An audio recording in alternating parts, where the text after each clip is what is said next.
Yo, ouvre tout le monde pour ceux qui ont déjà vu la review de Fire Force. Si c'est pas le cas et que vous regardez l'animé, eh bien n'hésitez pas à aller checker ça. On se retrouve ici pour la review de l'épisode 19 d'IQ saison 4 et on a enfin le match de Karasuno qui reprend sur les chapeaux de roue. On en parle directement, mais d'abord générique.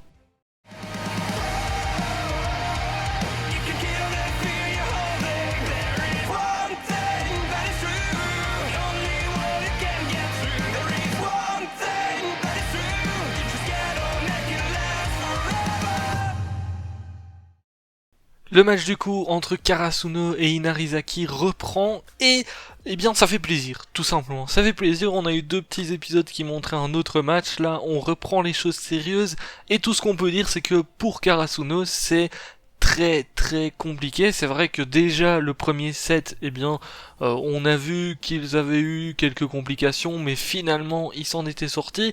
Ici c'est encore plus difficile parce qu'on a un Natsumu Miya qui fait des services de malade et surtout il arrive à focus Nishinoya et c'est vrai que Nishinoya eh bien c'est un personnage qu'on n'a pas forcément vu en difficulté jusqu'ici dans IQ hein. C'est vrai que habituellement il s'en sort plus ou moins bien, sauf que là, eh bien, il est dépassé par les événements.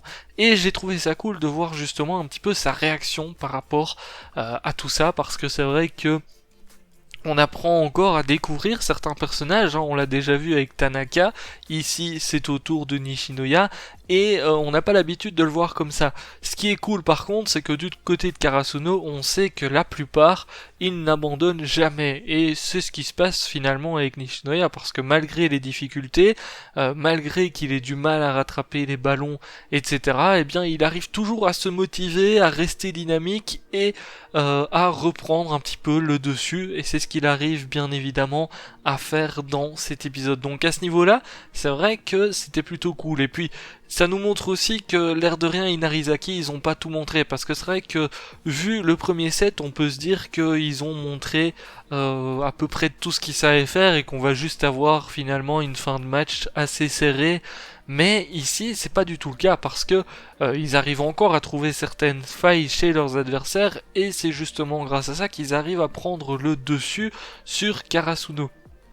Donc à ce niveau-là, c'est vrai que c'était très cool, surtout que Nishinoya, personnellement, c'est l'un de mes préférés du côté de Karasuno parce que je l'ai toujours trouvé hyper stylé, il arrive à rattraper les balles comme un fou, et surtout, habituellement, on est plus impressionné par des attaques, etc. Mais Nishinoya, même si c'est un défenseur, bah tu vois qu'il a la classe, tu vois que il arrive à faire des trucs de ouf. Je dis pas que les défenseurs habituellement, c'est pas forcément des bons joueurs et tout, mais disons que dans leurs actions et tout, ils sont moins impressionnants, on va dire, qu'une attaque.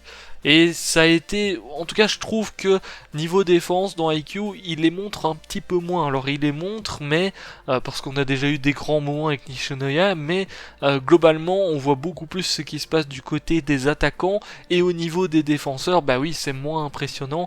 Ici avec Nishinoya, on sait qu'on a quand même du grand art à chaque fois.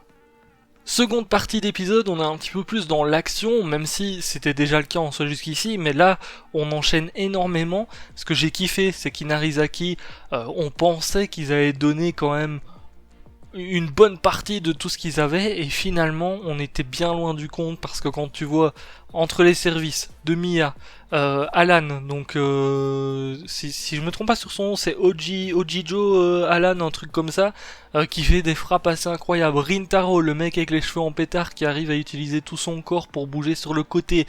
Franchement, j'avoue que là, ils étaient quand même assez impressionnants, et c'est pas terminé vu la fin de l'épisode.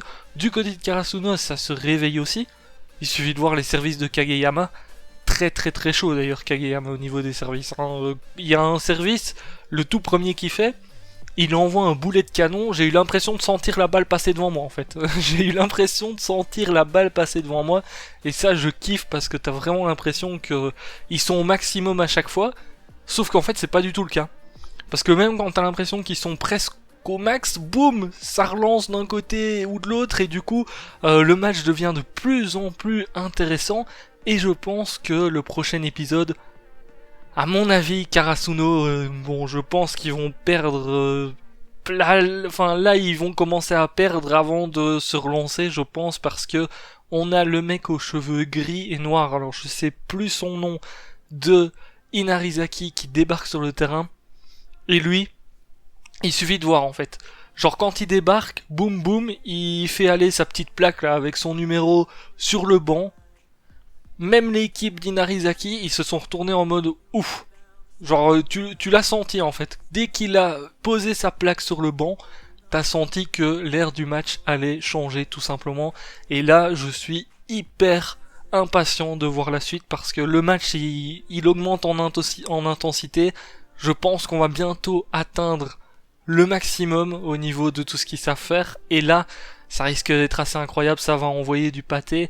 Il y a des petits trucs aussi que j'attends un petit peu du côté de Karasuno. Il y a je sais plus son nom, mais le remplaçant là qu'on a déjà vu qui est tout timide et tout. À un moment donné, on voit qu'il réfléchit si jamais c'est lui qui devait faire un service. Et je me dis que des gens comme ça qui commencent un petit peu à réfléchir, même quand ils sont sur le banc et tout, il y a moyen que plus tard ils apportent du bon dans l'équipe et on verra bien de toute manière à ce niveau-là s'il va revenir sur le terrain ou pas dans ce match. Mais ça risque d'envoyer du très très très très lourd. Sur ce, je vous laisse ça, je vous dis à très très bientôt.